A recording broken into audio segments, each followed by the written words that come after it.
ಅದು 2024 ಮಾರ್ಚ್ 26 ಸಾಯಂಕಾಲ 6:30 ಕಲಬುರಗಿಯ ಶರಣ ಬಸವೇಶ್ವರ ದೇವಸ್ಥಾನದ ಪ್ರಾಂಗಣದಲ್ಲಿ ಜನಸಾಗರ ಸೇರಿತ್ತು. ಕಾಲಿಡಲು ಜಾಗ ಇಲ್ಲದಷ್ಟು ಜನರು ಆ ಜಾತ್ರೆಯಲ್ಲಿ ಭಾಗವಹಿಸಿದ್ದರು. ಅದೇನಾಯ್ತೋ ಗೊತ್ತಿಲ್ಲ. ಇದ್ದಕ್ಕಿದ್ದ ಹಾಗೆ ಮುಂದಿನ 15 ನಿಮಿಷದಲ್ಲಿ ಅಲ್ಲಿ ಒಂದು ಕೋಲಾಹಲ ಎದ್ದಿತ್ತು. ಹೌದು, ಅದಕ್ಕೆ ಕಾರಣ ಕೇವಲ 15 ನಿಮಿಷದಲ್ಲಿ ಸುಮಾರು 10 ರಿಂದ 12 ಜನರ ಜೇಬುಗಳು ಕತ್ತರಿಯಾಗಿದ್ದವು. ಹೆಣ್ಣು ಮಕ್ಕಳ ವೆನಿಟಿ ಬ್ಯಾಗ್ ಹರಿದು ಹೋಗಿದ್ದವು. ಅವುಗಳಲ್ಲಿದ್ದಂತಹ ಬೆಲೆ ಬಾಳುವ ಸಾಮಾನು, ದುಡ್ಡು ಮಾಯವಾಗಿತ್ತು. ಇದು ಶರಣ ಬಸವೇಶ್ವರ ಜಾತ್ರೆಗೆ ಬಂದಂತಹ ಭಕ್ತಾದಿಗಳನ್ನ ದಿಗ್ಭ್ರಾಂತಗೊಳಿಸಿತ್ತು. ಕಲಬುರಗಿ ಪೊಲೀಸರು ಕೂಡ ಬೆಚ್ಚಿ ಬಿದ್ದಿದ್ದರು. ಅಷ್ಟಕ್ಕೂ ಅಲ್ಲಿ ನಡೆದಿದ್ದು ಏನು ಅಂತ ನೀವು ತಿಳಿಯಬೇಕೆಂದ್ರೆ ಈ ವಿಡಿಯೋನ ಮಿಸ್ ಮಾಡದೆ ಕೊನೆವರೆಗೂ ತಪ್ಪದೆ ನೋಡಿ.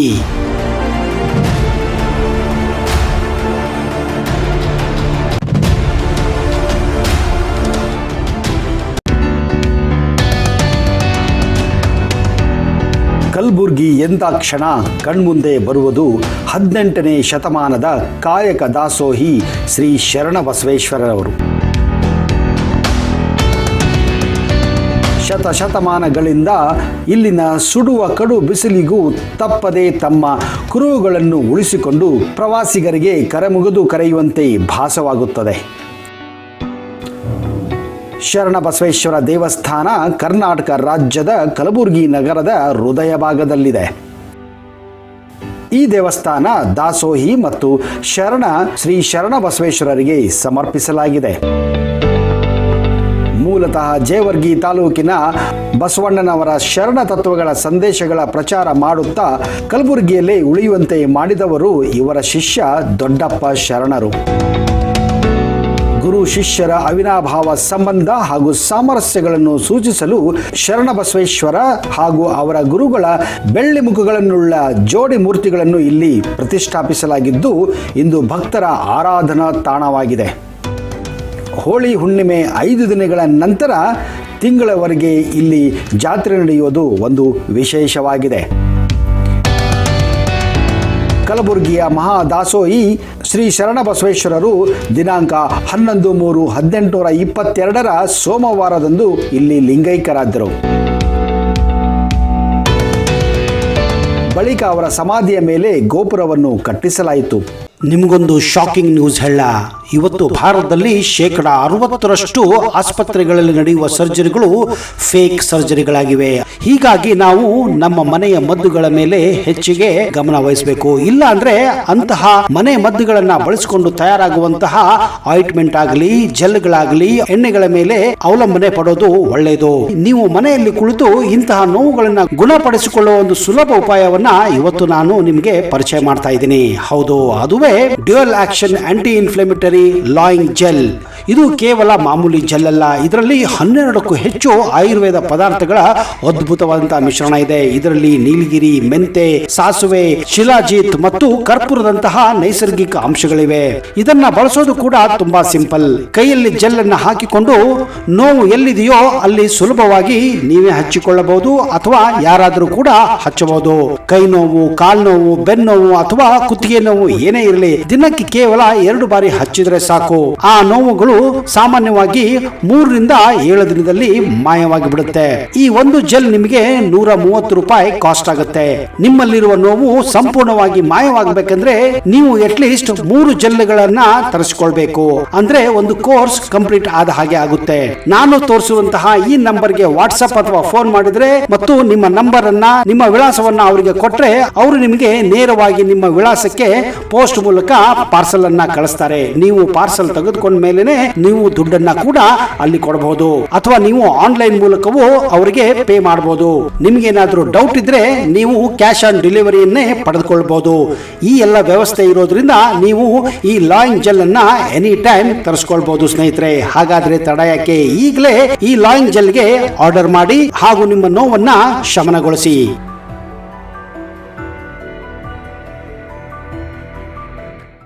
ಅದುವೇ ಇಂದಿನ ಕಲಬುರಗಿಯಲ್ಲಿನ ಪವಿತ್ರವಾದ ಶ್ರೀ ಶರಣ ಬಸವೇಶ್ವರ ದೇವಸ್ಥಾನ. ಅವರ ದಾಸೋಹ ಪರಂಪರೆಯನ್ನು ಜನತೆಯ ಮನದಲ್ಲಿ ಹಸಿರಾಗಿ ಉಳಿಸಲು ಅವರು ಲಿಂಗೈಕ್ಯರಾದ ದಿನದಿಂದ ಪ್ರತಿ ವರ್ಷ ರಥೋತ್ಸವವನ್ನು ಇಲ್ಲಿ ನಡೆಸಲಾಗುತ್ತದೆ.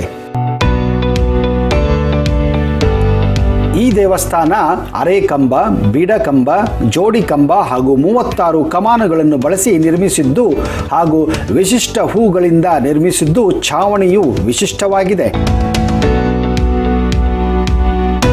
ಶ್ರಾವಣ ಮಾಸದಲ್ಲಿ ನಡುವಣ ಸೋಮವಾರ ಶರಣಬಸವೇಶ್ವರರ ಪಲ್ಲಕ್ಕಿ ಉತ್ಸವ ಕೂಡ ಇಲ್ಲಿ ಭರ್ಜರಿಯಾಗಿ ಜರುಗುತ್ತದೆ. ಅಂದು ಲಕ್ಷಾಂತರ ಜನರು ಬಂದು ಇಲ್ಲಿ ಪಾಲ್ಗೊಳ್ಳುತ್ತಾರೆ. ಇಲ್ಲಿ ನಡೆಯುವ ಜಾತ್ರೆಯ ವಿಶೇಷವೇನೆಂದರೆ ಸುಮಾರು 15 ದಿನಗಳ ಕಾಲ ನಡೆಯುವ ಜಾತ್ರೆಯಲ್ಲಿ ಮೊದಲ ದಿನದಂದು ಅಡ್ಡಪಲ್ಲಕ್ಕಿಯ ಉತ್ಸವ ಕೂಡ ಇಲ್ಲಿ ಭರ್ಜರಿಯಾಗಿ ನಡೆಯುತ್ತದೆ. ಈ ಉತ್ಸವದಲ್ಲಿ ಶ್ರೀ ಶರಣಬಸವೇಶ್ವರರ ದಿವ್ಯ ಬಿಂಬಗಳಿರುವ ಅವಳಿ ವಿಗ್ರಹವನ್ನು ಅಡ್ಡಪಲ್ಲಕ್ಕಿಯಲ್ಲಿ ಮೆರವಣಿಗೆ ಮಾಡಲಾಗುತ್ತದೆ.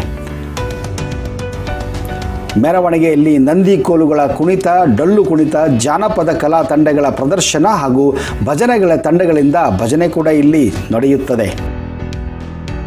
ಶ್ರಾವಣ ಮಾಸ ಪೂರ್ತಿ ಶ್ರೀ ಶರಣಬಸವೇಶ್ವರ ದೇವಸ್ಥಾನಕ್ಕೆ ಭಕ್ತರ ದಂಡೇ ಬರುತ್ತದೆ.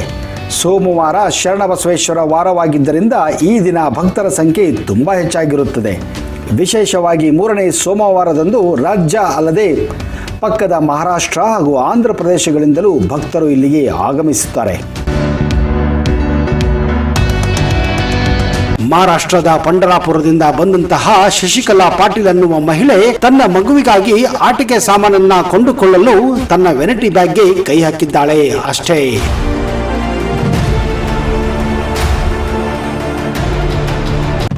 ಕೈ ಹಾಕಿದಾಗ ಆ ವೆನಿಟಿ ಬ್ಯಾಗ್ನಿಂದ ಅವಳ ಕೈ ಹೊರಗೆ ಬಂದಿತ್ತು. ಕಾರಣ ಅವಳ ವೆನಿಟಿ ಬ್ಯಾಗ್ ಅನ್ನ ಯಾರೋ ಬ್ಲೇಡಿನಿಂದ ಕಟ್ ಮಾಡಿ ಅದರಲ್ಲಿದ್ದಂತಹ ಮೊಬೈಲು ಮತ್ತು ಅದರಲ್ಲಿದ್ದಂತಹ ದುಡ್ಡನ್ನ ಎತ್ತಂಗಡಿ ಮಾಡಿಬಿಟ್ಟಿದ್ದ. ಅಲ್ಲಿಂದ ಕೇವಲ 5 ಮೀಟರ್ ದೂರದಲ್ಲಿ ಸುರೇಶ್ ಹಡಪದನ್ನುವ ವ್ಯಕ್ತಿಯೊಬ್ಬರ ಮೊಬೈಲು ಮತ್ತು ದುಡ್ಡಿನ ಪರ್ಸ್ ಯಾರೋ ಕದ್ದುಕೊಂಡು ಪರಾರಿಯಾಗಿದ್ದರು. ಹೌದು, ಇದು ಒಂದಲ್ಲ ಎರಡಲ್ಲ, ಕೇವಲ ಅಲ್ಲಿ 15 ನಿಮಿಷದ ಅಂತರದಲ್ಲಿ ಸುಮಾರು 10ರಿಂದ 12 ಜನರ ಪಿಕ್ ಪಾಕೆಟ್ ಆಗಿ ಹೋಗಿತ್ತು. ಎಲ್ಲರೂ ತಮ್ಮ ತಮ್ಮ ಪರ್ಸ್ಗಳನ್ನ ತಮ್ಮ ಜೇಬುಗಳನ್ನ ಹುಡುಕಾಡ್ತಾ ಇದ್ರೆ ಅವರನ್ನೆಲ್ಲ ನೋಡಿ ಜನರು ಕಕ್ಕಾಬಿಕ್ಕಿಯಾಗಿದ್ದರು. ಇದರಿಂದ ಅಲ್ಲಿದ್ದ ಜನರು ಒಂದು ರೀತಿ ಆತಂಕದಲ್ಲಿದ್ದರು. ಇದಕ್ಕೆ ಕಾರಣ ಅವರ ಸುತ್ತಮುತ್ತಲನೇ ಆ ಕಳ್ಳಕಾಕರು ಓಡಾಡುತ್ತಿರುವುದು ಅವರಿಗೆ ಖಾತ್ರಿಯಾಗಿತ್ತು. ಆದರೆ ಅದರಲ್ಲಿ ಯಾರು ಕಳ್ಳರು ಯಾರು ಒಳ್ಳೆಯವರು ಅಂತ ಹೇಳಲು ಸಾಧ್ಯವಿರಲಿಲ್ಲ. ಯಾಕಂದ್ರೆ ಎಲ್ಲರನ್ನ ಪರೀಕ್ಷೆ ಮಾಡುವುದು ಆ ಒಂದು ಗದ್ದಲಲ್ಲಿ ಸಾಧ್ಯವಿರಲಿಲ್ಲ. ತಕ್ಷಣವೇ ಎಚ್ಚೆತ್ತುಕೊಂಡ ವಿಜಯಪುರದ ಪ್ರಭಾಕರ್ ಗೌಡ ಅನ್ನುವ ವ್ಯಕ್ತಿ ಅಲ್ಲೇ ಇದ್ದ ಪೊಲೀಸರಿಗೆ ಹೋಗಿ ಈ ವಿಷಯವನ್ನ ತಿಳಿಸಿದ್ದಾನೆ. ತಕ್ಷಣವೇ ಪೊಲೀಸರು ಅಲರ್ಟ್ ಆಗಿದ್ದಾರೆ. ಅದೇ ಸಮಯಕ್ಕೆ ಪೊಲೀಸ್ ಅಲರ್ಟ್ ಆಗಿರುವ ವಿಷಯ ಮತ್ತು ಪೊಲೀಸರು ಸಿವಿಲ್ ಡ್ರೆಸ್ ನಲ್ಲಿ ಬಂದಿರೋ ವಿಷಯ ಆ ಕಳ್ಳರಿಗೆ ಗೊತ್ತಿರಲಿಲ್ಲ. ವಿಚಿತ್ರ ಏನೆಂದ್ರೆ ಸಿವಿಲ್ ಡ್ರೆಸ್ ನಲ್ಲಿ ಸಾಮಾನ್ಯ ಮನುಷ್ಯರ ಹಾಗೆ ಡ್ರೆಸ್ ಹಾಕಿಕೊಂಡು ಬಂದಂತಹ ಸಬ್ ಇನ್ಸ್ಪೆಕ್ಟರ್ ಈರಣ್ಣ ಚಲವಾದಿ ಅನ್ನುವ ವ್ಯಕ್ತಿಯ ಪರ್ಸ್ ಅನ್ನೇ ಆ ಕಳ್ಳರು ಎಗರಿಸಿದ್ದರು. ಅದೇ ಸಮಯದಲ್ಲಿ ಅಲ್ಲಿಂದ ಇನ್ನೊಬ್ಬ ವ್ಯಕ್ತಿ ಓಡಿ ಹೋಗುತ್ತಿರುವುದನ್ನ ಕಂಡಂತಹ 2 ಕಾನ್ಸ್ಟೇಬಲ್ಗಳು ಅವನನ್ನ ಓಡಿ ಹೋಗಿ ಅವನನ್ನ ಹಿಡಿದಿದ್ದಾರೆ. ಇಬ್ಬರನ್ನ ಕರೆದುಕೊಂಡು ಹತ್ತಿರದ ಪೊಲೀಸ್ ಠಾಣೆಗೆ ಹೋಗಿ ಬೆಂಡೆತ್ತಿದಾಗ ಆ 2 ಕಳ್ಳರು ಬಾಕಿ ಕಳ್ಳರ ಬಗ್ಗೆ ಹಾಗೂ ಅವರ ಗ್ಯಾಂಗ್ ಬಗ್ಗೆ ಬಾಯ್ಬಿಟ್ಟಿದ್ದಾರೆ.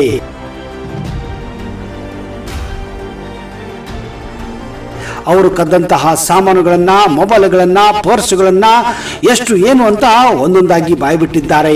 ಹೌದು ಸ್ನೇಹಿತರೆ, ಆ ಗ್ಯಾಂಗ್ ಬೇರೆ ಯಾರು ಅಲ್ಲ, ಇಕ್ಬಾಲ್ ಕಾಸಿಂ ಅನ್ನುವ ಒಬ್ಬನ ಕಳ್ಳನ ಗ್ಯಾಂಗ್ ಆಗಿತ್ತು.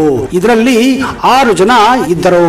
ಇವರೆಲ್ಲ ಮೂಲತಃ ಮಹಾರಾಷ್ಟ್ರ ರಾಜ್ಯದ ಸೋಲಾಪುರದಿಂದ ಬಂದವರು. ಅಬ್ದುಲ್ ನಿಜಾಮ್, ಅಯಾಜ್, ನೂರ್, ರೆಹಮಾನ್ ಅನ್ನುವ ಈ ವ್ಯಕ್ತಿಗಳು ಈ ಗ್ಯಾಂಗ್ನಲ್ಲಿದ್ದರು. ಈ ಕದಿಮರ ಗ್ಯಾಂಗ್ ಕೆಲಸವೇ ಜಾತ್ರೆಯಲ್ಲಿ ದುಡ್ಡನ್ನ ದೋಚುವುದು, ಮೊಬೈಲ್ಗಳನ್ನ ಎಗರಿಸುವುದು. ಆಮೇಲೆ ಇವರನ್ನ ಒಳಗೆ ಹಾಕಿ ಸರಿಯಾಗಿ ಬಾರಿಸಿದಾಗ ಕದ್ದಂತಹ ಲಕ್ಷಾಂತರ ರೂಪಾಯಿ ಮತ್ತು 100 ಮೊಬೈಲ್ಗಳು ಇವರಿಂದ ಪೊಲೀಸರು ರಿಕವರ್ ಮಾಡಿಕೊಂಡಿದ್ದಾರೆ. ಸ್ನೇಹಿತರೆ, ಏನೇ ಇರಲಿ ಹೇಗೆ ಇರಲಿ, ಜಾತ್ರೆ ಇರಲಿ ಜನ ಜಂಗುಳು ಇರಲಿ, ನಮ್ಮ ಬಗ್ಗೆ ನಾವು ಹುಷಾರಾಗಿರಬೇಕೆನ್ನುವುದು ಈ ಘಟನೆಯಿಂದ ತಿಳಿದು ಬರುತ್ತದೆ. ನಿಮ್ಮ ಅನಿಸಿಕೆಗಳನ್ನ ದಯವಿಟ್ಟು ಕಮೆಂಟ್ ಬಾಕ್ಸ್ ಅಲ್ಲಿ ಹಾಕಿ. ಅಲ್ಲಿಯವರೆಗೆ ಹರ್ ಹರ್ ಮಹಾದೇವ್.